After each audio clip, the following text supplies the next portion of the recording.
As you are getting older, there's one thing you have to remember. Use it or lose it. Your joy, your hope, your sense of humor, your figure. Being a creative does not insulate you from this because capitalism has a way of turning everything grey. But while you are shooting content, designing, making art, just working, try to have fun while you are making funds. Our parents left us outside in the 90s with a stick and a tin can, and we had the time of our lives. You can do it. If you're a millennial, listen up.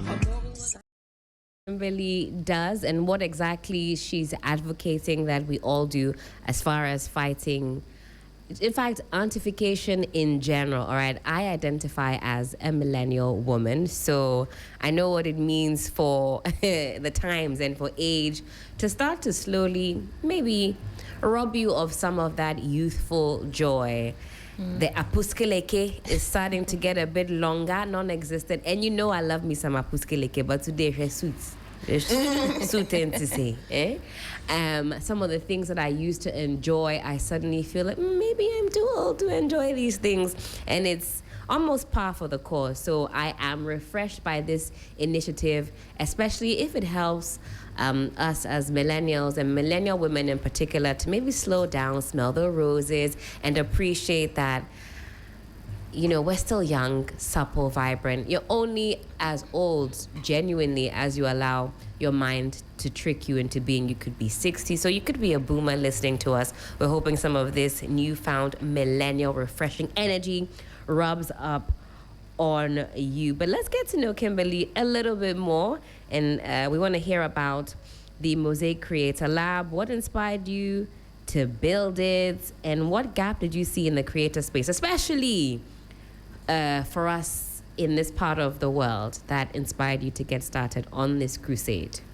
Well, Helen, when I started out, I started in a completely different direction from how I ended. I started off by posting tutorials, video tutorials. I made videos for my own brand, and I was flying on the ceiling doing all these cool edits, and people said, Kim, who does your videos? And I do my videos. So I started posting tutorials, and guess what? No one cared because these were tutorials on what? On how to edit videos, okay, how to do cool VFX. You know, people asked for them and realized that this is actually harder than we thought.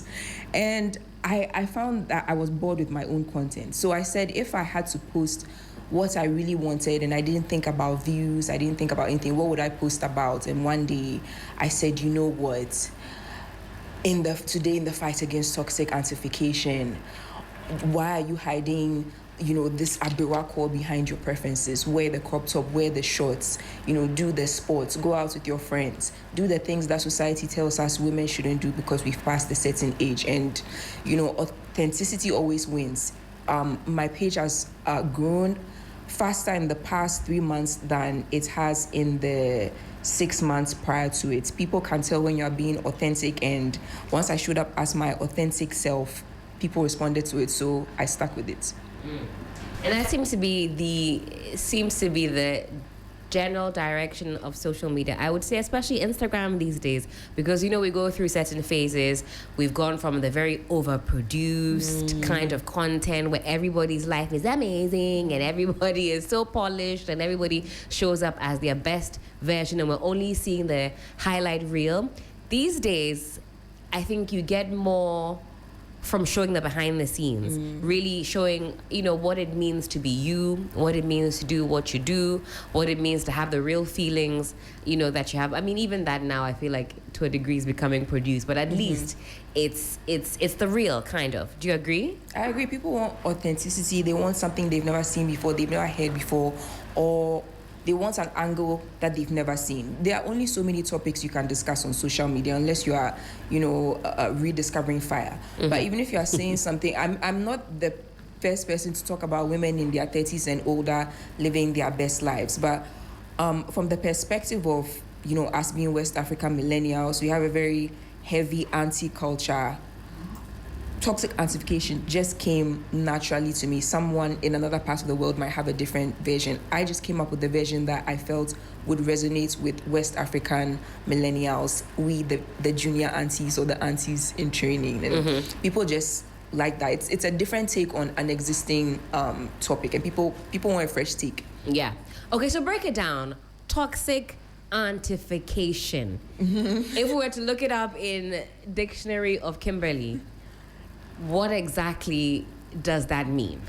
The thing about toxic auntification is it just came to me one day after I had shot a video for my brand where I was wearing very short shorts and a very crop top. And someone said, Kim, people around that age don't want to wear this anymore. Someone said that, like, this is cute, but I don't think it will sell. Right. And I said, but why? And he said, people just don't want to wear that. And I was like, this is toxic auntification. So initially I thought I had heard it somewhere. So I started Googling. I find toxic, of course. Yes. A few sprinkles of auntification. But toxic auntification, I couldn't find anywhere. And I said, where did I hear this? So I started searching Twitter. I started searching TikTok. I can't find it anywhere. So I just claimed it for myself. It just came from my mind. So subsequently, every few weeks, I Google it and I only see my name under it. So now that's my baby. I love that. Yeah, I've held on to it and I'm running with it. How do you make sure nobody steals it? There's really no way. But once you've, I would say, coined it, you really have to run with it. Like I said, if it means something to you, you need to explain what it means to other people. You need to embody it. You need to practice it. You need to preach it so authentically that if anyone was to try and do the same thing, it wouldn't hit as hard as it did when you did it. And it goes back to authenticity. I really do live this. I'm always on an adventure. I'm always in real life fighting toxic auntification. So when it came to me, it just felt like a natural progression of what I've been doing since I reached my 30s. And of course, you identify as a millennial woman. How old are you? I'm 36. I just turned 36. And I know you don't shy away from saying your age, which I love. I find very refreshing because you reach a certain age. At one point, I used to document all my birthdays with the cake with the age. I realized after 30, I was like, it's okay. Do the math. Go back in time and you do your own math and you figure it out for you. Do your Googles. Do it yourself. What makes millennial women different from other generations? So I believe we're sandwiched in between the boomers and the Gen Zs. What makes us different? I think millennial women are the first generation of women who have the freedom that our grandmothers could only dream of. We have freedom and access that a generation ago, women would just sit around and say, could you imagine? Could you imagine if I didn't have to do this? Could you imagine if I could do this? And now we finally have it. The only thing is we have it on paper. A lot of millennials are hesitant to test it out. It's like having a license and then you never drive. So I feel like that's the difference. This is the first time in recent history where women have the freedoms that women before us thought were a fantasy and thought would never happen. I think that makes us unique. The Gen Zs have the freedom as well. And they're using it. They are. And I'm very proud of them for that. But millennials were really the first generation to have it all at once and have the opportunity to use it on a large scale because of the internet. Esido, you are Gen Z. How old are you? I'm 27. Okay, so you're just in the upper end of Gen Zism. Yeah. And would you agree with Kim that you guys are really using the freedom?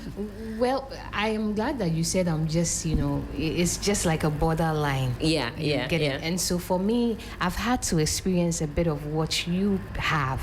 Okay. Because I feel I'm millennial in my mind. Okay. Because some decisions that my very friends who are also Gen Zs will make, I find myself having to overthink about so many things before I make them. Okay. I don't know if it makes any sense, but then I just feel within me that even though you have all the freedom, I mean, no one is going to hold you at gunpoint to not to make some decisions. Right. But at the end of the day, you're looking at a lot of factors, and so I think that there's some bits and pieces of us. It's more like we are intertwined, you are having all of that emotions in there. But it's beautiful to be Gen Z, and it's beautiful to also be millennial, because I actually love the freedom that it comes to, because I think that that whole freedom is all in your mind, and it helps you, navigate life easy, because you can absolutely do anything and everything that you want to. Yeah. I mean, I think that also comes with getting older. Generally, you start to not care about certain things as much. I don't know if that cuts across or if that's maybe specific to myself, but I remember at some point maybe turning 33, and I thought, actually I'm in charge.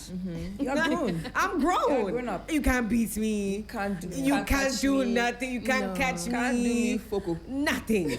I was like, every now and again, because especially when I lived with my parents, if my dad sees you eating very late, then he will stop and pause. Are you going to eat that? Are you aware of your stomach size? Are you aware that it's 9 o'clock? And then you'd feel so bad.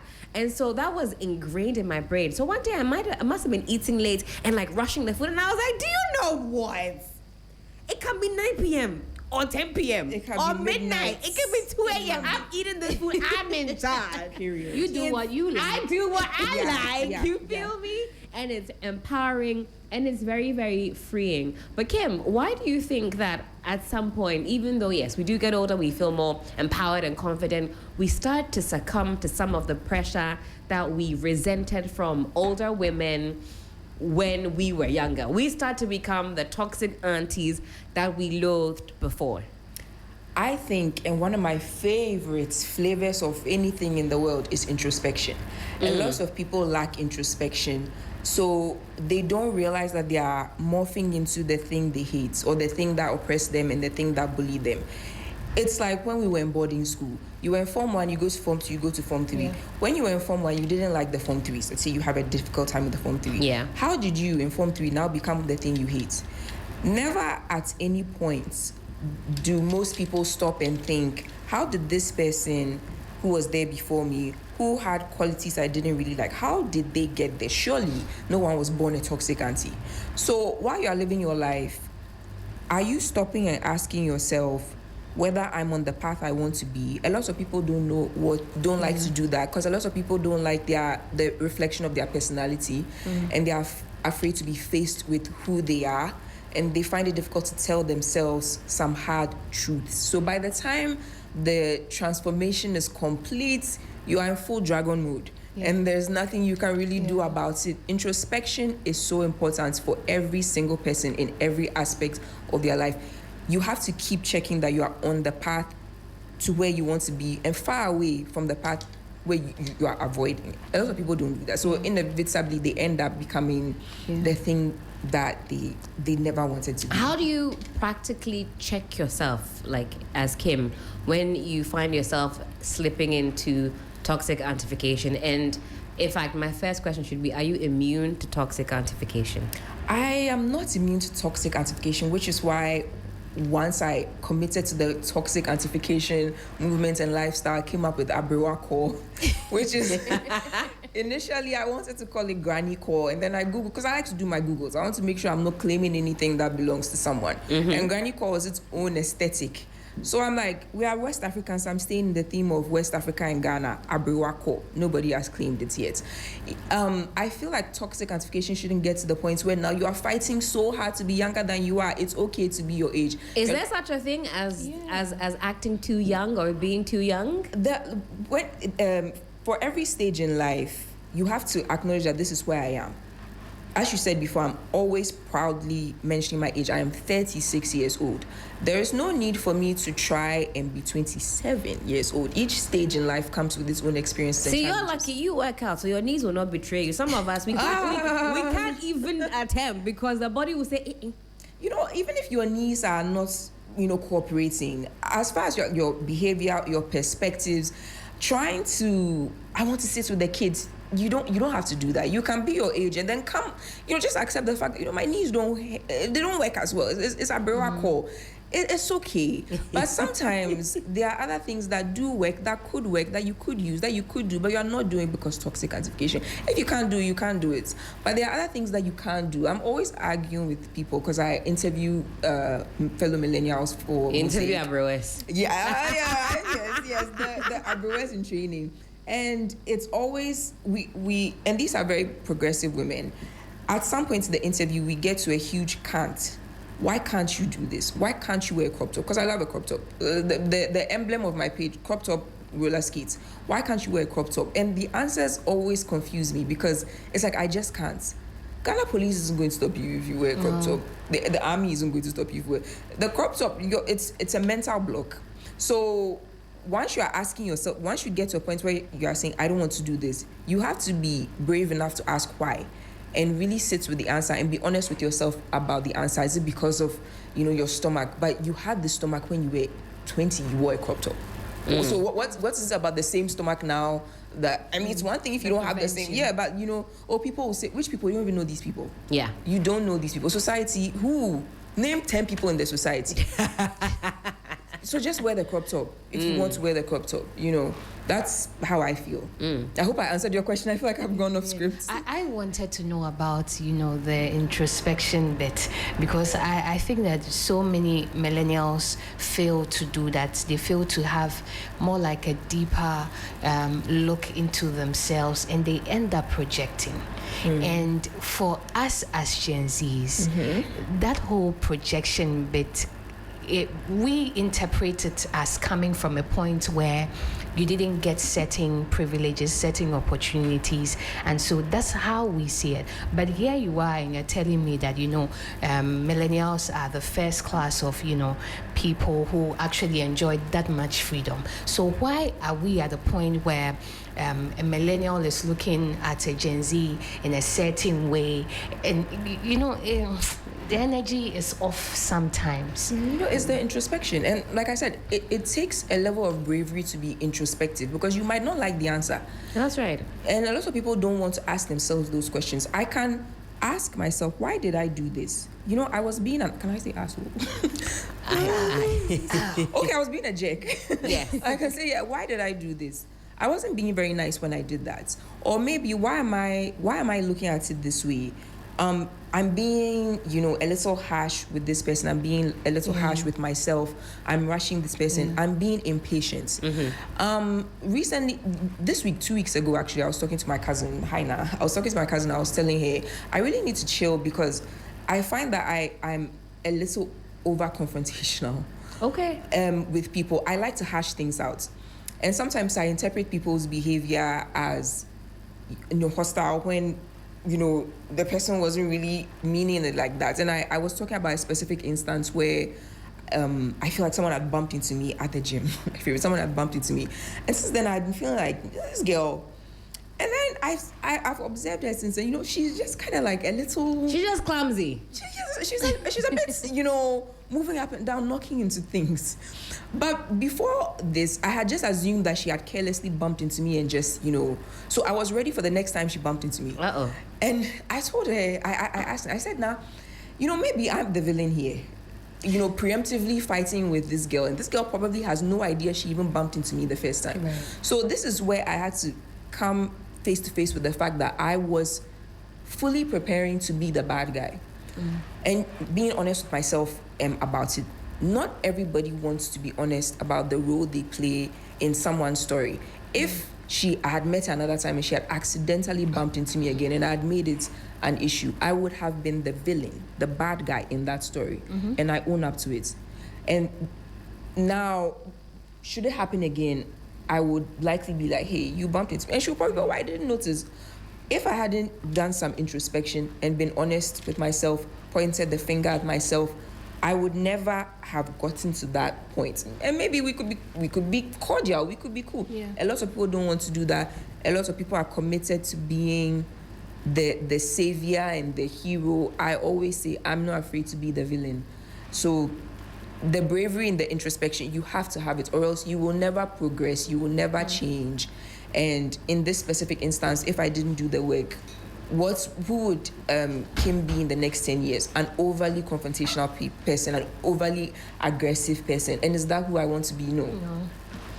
So you've also got to, from what I gather, you've also got to be willing to sit in the discomfort of the realization that you're not as perfect as your brain. Yeah, no, in fact, sometimes you are the bad guy. Yeah. Yeah, you really have to.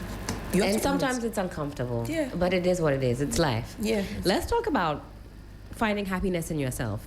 And us women sometimes waiting for external achievements, money, attention, validation before we allow ourselves to feel fulfilled. How do we not allow this ambition to become our entire personality? When it comes to ambition, I feel that I'm an ambitious person, but I'm still a person, which means my whole life I'm not a machine. So I'm not a tool. A tool's only purpose is to work. Because I'm not a tool, my only purpose cannot only be to work. So you work, you rest. In between races, you take time off. Even Olympians rest. And I feel like that's the perfect balance to be ambitious and still be a person, an ambitious person. Okay, that makes sense. Time check, it is 16 minutes to the top of the hour, 11 a.m. You're still locked in live right here on Funky Friday on 3lounge on 3FM 92.7. We have joined the crusade to fight toxic auntification. We're talking about millennial culture and extending the conversation beyond that to how you and I can, shall I say, level up, do some introspection, fight the beliefs that are maybe limiting us, limiting our happiness, and so on and so forth. Let's talk about the soft life and social media validation. Everybody's doing something exciting. Is it true that everybody's living their best life? Everybody is in Paris today and in NYC tomorrow, and their kids are so well behaved, and everybody has the hugest rock on their finger, and they're sailing off into the sunset, and we are just here suffering. It can't be true. But that's what possible. The data is suggesting online. The data is cap. The data is cap. It's not possible. Everyone is posting their wins and hiding their secret failures, which is normal. There's no reason why you would want to propagate your failures. So I feel like everyone just needs to take a chill pill and understand that the way you are posting your best, the next person is doing the same. But with that in mind, I always remember the reverse. There are people while people are posting their best, there are also people who aren't even posting the best. They're actually saving the best, they're hiding the best. So I realized that there are two groups of people who like to cope and say, there's one group that likes, everyone is doing better than me. That's not good. But what also is not good is, I'm sure everybody is flopping. Actually, some people are doing even better than you think. As long as you separate your mindset from both of these groups and focus on yourself, you will do what you're supposed to do. Some people are hiding their best wins. It's even better than what they are posting online. So if you think that you are going to tell yourself, this couple, they are probably, it's probably tears behind the scene. Little do you know. Yeah. And then there's also, conversely, there's someone who's posting what you think is the best and it's tears behind it. You cannot focus on them, just focus on your own self. But it is impossible that every single person online is representing themselves 100%. It doesn't speak to the nature of human behavior. It's our nature to put our best foot forward, or at the very least curate what we put to the world. So I think it's something that everyone needs to keep in mind. I love that perspective. Also thinking about it, that listen, some people are winning hardcore, and you're not even getting a glimpse into what that hardcore winning looks like. So you are tickling yourself and laughing at the same time, thinking, yeah. It's only posted one dinner this week. Meanwhile, she owns a restaurant. Exactly. So don't be fooled by what you see online. Is there pressure though, like real pressure? Do you ever feel that pressure? I said, I'll ask you as well. Do you ever feel that pressure to, show that you are also doing good and you're doing well and you're flourishing? I have to say, I had to really force myself to be visible online. Okay, you didn't even want to show yourself, period. I really didn't. Circumstances led me to set up Mosaic. become more visible online, but the process was me entering it, kicking and screaming. I didn't want to do it. It started from me posting for my fashion brand during the pandemic when, because of social distancing, I couldn't work with models, couldn't work with makeup artists, so I started grudgingly posting myself. So honestly, I'd rather not post myself at all. But when I look at the data, I look and I see I'm posting, it's working, I'm getting, it doesn't make sense to hide. So I just try to keep parts of myself to myself and then share what I think is relevant to share. I'm always clear with people that I'm not an extrovert. I always have to tell people, I'm not an extrovert. I'm a very outspoken introvert. Okay. People just think, because you're so opinionated, I am an introvert. I prefer to be by myself. I prefer to be behind the scenes. So the compromise I made with myself is to share parts of myself intentionally and authentically. I can't lie. Not that I can't lie, but I got very bored when I was posting a very, hi, welcome to, we are doing this tutorial. I got so bored with it. So inevitably, I stray back to my true personality. I just like to share intentionally. But whatever you see is me.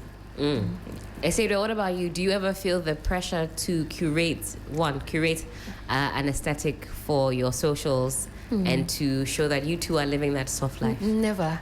Okay, it's not because I'm here on radio or here with the two of you. I've never felt that pressure. I think mostly because I grew up with a lot of millennials around me. And the very true ones I grew up around, they love even the good things. They keep it. You will never hear them talk about it. And so I think that it's one of the things that influenced, how I thought, the things I do and how I do them. And I Were they afraid of the witches in their hometown? It's more like, they enjoy that privacy that it came with. I know, sorry that I have to mention her name here, but Baba from GMB fame, from 2017, she's a lawyer now, she's an Esquire now. And throughout the time she was in law school, everything was just in her quiet. I'll go visit her from when I was in Cape Coast, and then I'll see her reading all of the books. And I'm just opposing it to now. My very, Gen Z nature, you'll be forced to, like I'm doing this right now, you would want people to have that real-time feel of what you are doing, and so you'll be propelled, or you'll be forced, you would want to post it online and all of that. But I think it takes away the substance, it takes away the weight of it. And I've had to, I really enjoy the little joys that come with having fun without, putting it all out there. If I put something out there, it means that I genuinely want to share. I want people to, and I think I don't know if it's just to me, but if I'm doing something, I would want to finish it. I would want to see it come to fruition before finally. You know what they say about where we find ourselves, that the Western side is different, but when it comes to Africa, there are lots of things going on there too. Oh, you mean like what Helen said with the village people? And sometimes you would want to also... I hold my hands up. There are certain things that I never share, like the date of when I'm getting on a plane. Millennial call, because I am very open. I love to share. I've always shared a bit too much online, but there are certain things even for me and a chronic oversharer would not post the day I'm getting on a plane. Even when you ask me on the phone, soon I'm you going don't share with anyone. I try not to because I don't. There are people who when they are coming, it's so easy. You can even call them months before. Oh, when are you coming? Oh, these are my dates, everything, and then. But no, for us, and I share in what she's saying. Please. Yeah, there's a few things that I do. That and. Funny enough, the day I land, I don't mind. Okay. Sharing the day. But the day I'm going, I typically won't say it to anybody until I've arrived. Yeah. It's something I don't know. It's a very. You don't want to jinx anything. Very, very Ghanaian of me, and a few other things. They're not top of mind at the moment, but there are a few things that I refuse to share because I don't want. When there's a new deal, when there's something about to happen, certain things. I seal them off before. letting the world know about. So moving in silence like a Benkwai. Moving in silence like I've been crying. Is that a Brewa call? Oh no, this is an expression that you've heard this before, right? No, It's like I Laban mean, Kwang. keeping things. Oh, okay. Is Keeping that- things to yourself, it might be. I think that this is a concept that has like pre-existed. Yeah. It's again, been there it's since. West African core. Let's Yeah. see, but Yes. yeah, I think this is something. I mean, you're nowhere near, fighting toxic attitude, but you do it. So, and I'm sure there are people younger than you who do Yeah. it. So I don't think it's exclusively Abirakwa. I think it's West African core. West African call. We'll break now for a little bit of music. Of course, DJ Phil is here. When we come back, I want us to get into this saying that I absolutely hate. I hate it. I won't tell you what it is. Stick with us.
Millennial man, Gen Z, a boomer. I think we can all take something away from this conversation this morning. I said I was going to segue into another part of the conversation with this quote that I absolutely hate. I say it all the time on radio. Women are their own worst enemies. Boring. Come up with something new. And does that also, make you roll your eyes? I'm rolling my eyes to the back of my head because I posted a video about you recently. And That's right. Yeah, I got a little negative feedback from, the manosphere. Oh, the men's were in the comment. What were you people doing there? They always find their way to groups of women somehow. And, they had a few, points that they had to make. I hear them out. I don't agree that women are our worst enemies. At the risk of annoying myself and raising my blood pressure, what were some of the points that were raised? My argument was that... from the men. From the men. Yeah. My argument was that women who are male-centered are each other's enemies because there's no honor amongst thieves. And someone gave a very convoluted response about... well, Jesus died amongst thieves. So what are you doing about the pastors in the church who are dating women? I said, what? That was number one. That made absolutely no sense. And I had to really sit with it for a few days.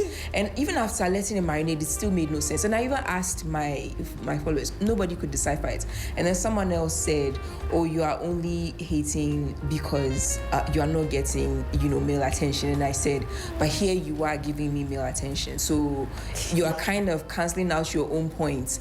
And, a few, comments, but I made my point and I stand by it. Women are not each other's worst enemies. I've been supported more by women I don't know, women I know, women I'm even, competing with than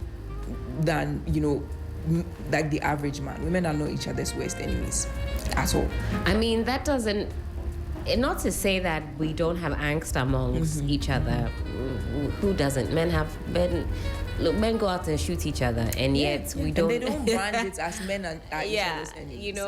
The violence perpetrated, man to man is vast. We don't go and say men are their own worst enemies. Small eye rolling and here, and then all of a sudden, we're it's out war. for blood. Come off it. Let's talk about friendships then, as a millennial woman in particular, and how important it is to surround yourself with the kind of energy that is beneficial to you as an individual. My female friendships are the spice and flavor of my life. Oh, I like that. The spice and flavor of my life. My female friends make my life so happy. My chosen family, and throughout my interviews with Toxic Antification, which I'm so glad I incorporated into the brand because it allows me to share other women's perspectives. I found that what I initially thought was that, everyone is going out making new friends. I find that a lot of millennial women, as we are getting older, don't make new friends.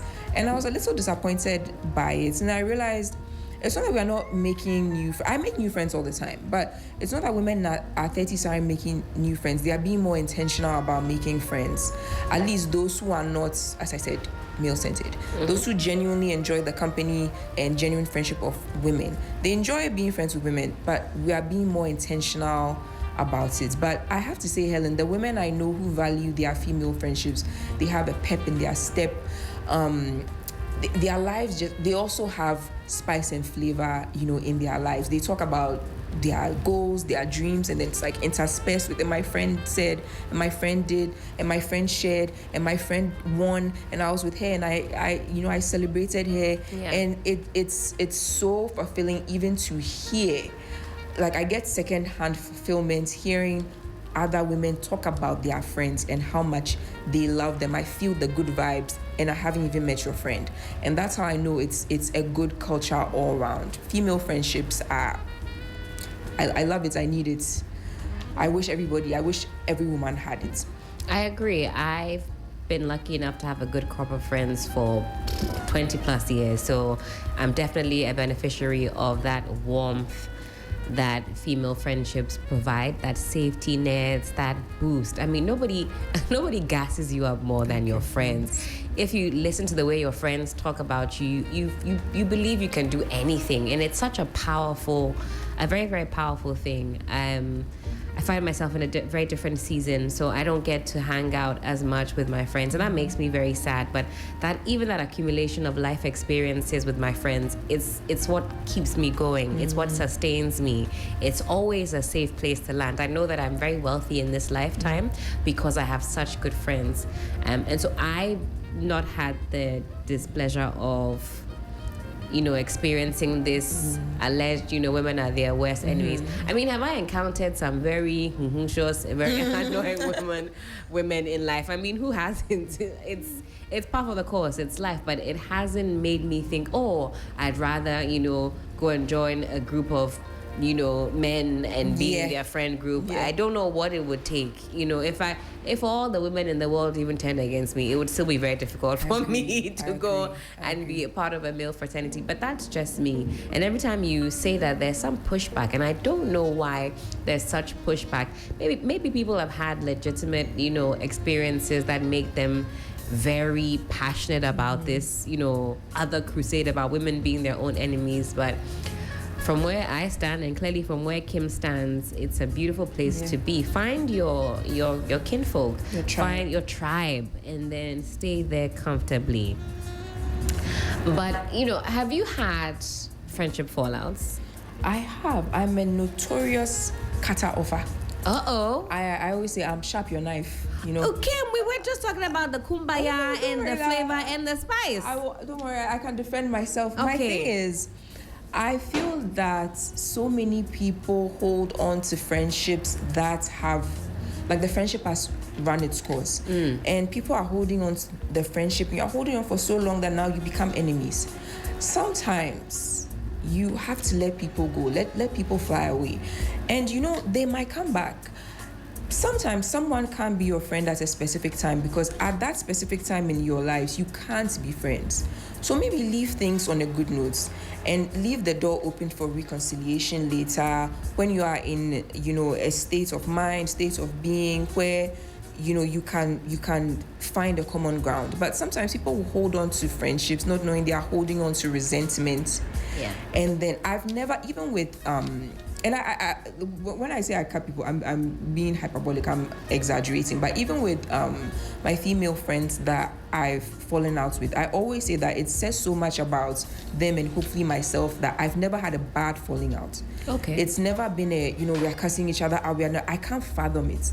I cannot fathom it. Even with the people that I'm no longer friends with, it was okay, we are taking a step back from each other. And I feel like that says a lot, even in the midst of disagreements, that we still respect the foundation of our friendship, even if it's ended permanently, temporarily.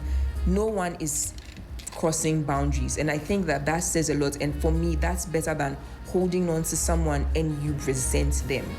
I am firmly on this table because I am a chronic runner away from conversations that need to be had, and that definitely builds resentment. It does. It's not good for your health at all. Yeah. I mean, for me, I'll have the conversation, but if I feel like we still can't agree, and at a point, there's agreeing to disagree, and then there's, your stance on this is just, I just can't reconcile this with where I'm at in my life right now. It's like a huge boulder, between us. It's, at this point, we just need to take steps back, and maybe later, it's possible, but you can't have that later.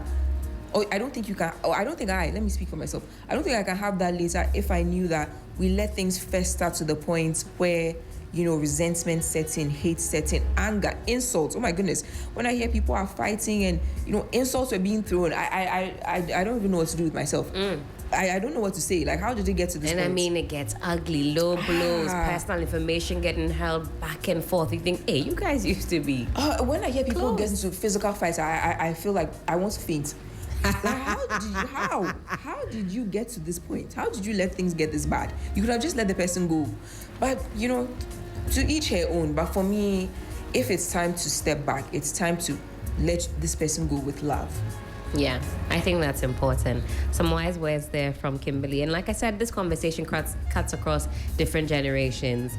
So it's not even just about, the millennial woman, but I think there's something to be said about even how the millennial woman goes about friendships as well. I think, what would you say sets us apart from maybe the boomer generation as far as friendships are concerned? I think the boomer generation is my partner is my friend. My partner is my friend. But millennial women have embraced the concept of your friends being your life partners in maybe a different way from your romantic partner. Yeah. Partner can mean different things. Partner can mean your romantic partner. I think there's even, did you tweet that, Helen? Partner could be, somebody else said that, but I you remember that it. tweet, Yes, like, are we, is it a heist? Is it a heist? You never know. Yes. Exactly. A partner could be anyone that you are, like this with on a specific path. I think the boomer generation, for them, the partner was the romantic partner. Anybody else was some sort of outlier. But millennials have really embraced the concept of, maybe and this is famously from one of my favorite shows, Sex and the City. Maybe my friends could be my soulmates. That's right. And men, a man is a man. He's your romantic partner. Yeah. But your friends share part of your soul that your romantic partner might never even see. That's right. And it gives your life more, that's why I say spice and flavor. This person gives this feeling, this person gives this vibe, this person. Millennials, I feel we've embraced that more. And millennials don't see their friends as much of a threat as boomers tend to. Boomers tend to follow very strict rules of your friend can't be friends with your romantic partner. Yeah. Your friends can't be even cordial with your romantic partner. But we are more, we even want to know, do you like my partner? Yeah. Do you think, he treats me well? We consider what our friends think, without being, while still having a mind of your own. But do you think my partner treats me well? Do you think he's respectful? Do you think we are compatible? I don't think boomers really consider that. In fact, if you were to, say I don't like this guy, that would be considered a big no-no. So I think that's one of the differences. We really embrace friendship as part of our life, path. And boomers are more like, these are just these women that I know.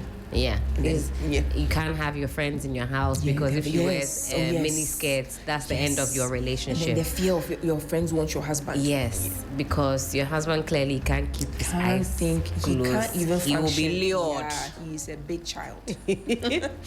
And also this idea, like you said, that boomers will make their romantic partner their everything there. That's, you even hear it in the testimonies. Today is my husband's birthday. That's my best friend, my doctor, my therapist, my aunties, my everything. Hey, I didn't get the rest of these appellations. And it's like, hey, what an enormous amount of pressure to put on one person. Yeah. No wonder. One person, that's my best friend, my provider, my grandfather, my time this, that's my, hey! He has friends. You see, like boomers, the men, they have their friends. They have friends, and they'll organize their sitting. They'll, I was going to say jog up the mountain, but not jog. Gingerly walk, eat fufu, and then drive down. They're enjoying themselves. Yeah, he's your everything, but you are one of his things. It's crazy. I actually have a video about this. I don't want to, but yeah, the aunties, they will be receiving their respectful lashings this weekend. Hey! Yeah, respectful lashings. We'll tell you exactly where to go to find these lashings when they drop nice and hot. But what about male friendships as well, with the, men and women can't be friends conversation? How do you think we navigate that as millennial women? What do what is the intel saying? I don't want to, negate anyone's experience, but I've been very lucky to have male friends. Oh, lucky you. Yeah, I've had, a few. I have male friends that I've been friends with since I was a teenager. Most of my strongest male friendships are guys I met around or before the age of 25. Okay. I don't know if that's significant in any way, but the male friends I've known longer are better, whereas with female friends, I have friends that I made in the past 5 years and they become some of my best friends. But yeah, I've been lucky to have male friends. But when people say it's not possible, I try not to contradict them, but that hasn't been my personal experience. Okay. I found that I have, like, I enjoy male friendships. They're cool. They're okay. They don't really hit different. They're okay. They're okay. I think it'll do, They're because okay. they start off with, are you sure you want to be a friend? And then they say, yes, I want to be a friend. And then you find out 6 weeks in, 6 weeks after rejecting Diabolical. a cinema date, that you actually didn't want to be friends. I feel like the trick is to have male friends that you're not each other's type. That's my thing. Oh, okay. With all my male friends, we are not each other's type. So everything stays nice and everything's very copacetic. I know you like tall, big boob girl. Yeah, I mean, do these. Everybody is their type, okay? Please. Everybody is their type. Any number can play. Hey. Okay, maybe my male friends, they are consistent about their type. They are very consistent. Any water can quench the fire. Hey, no, my male friends are picky. They are okay. They are the girls and the women that they've dated from the time we were teens. Consistent. They look like sisters. Yeah. Okay. All right. Time check. It is some 19 minutes past the hour of 11. This is still 3Lounge on 3FM 92.7. We're locked in here with Kimberley Mensah Aborampa talking about Abrewa core, toxic auntification. We've been talking about that since we started Funky Friday. How we can also, how you and I can also level up in terms of introspection. I thought that was a very meaningful part of the conversation. And we're also looking at the differences across the different generations and how we do things.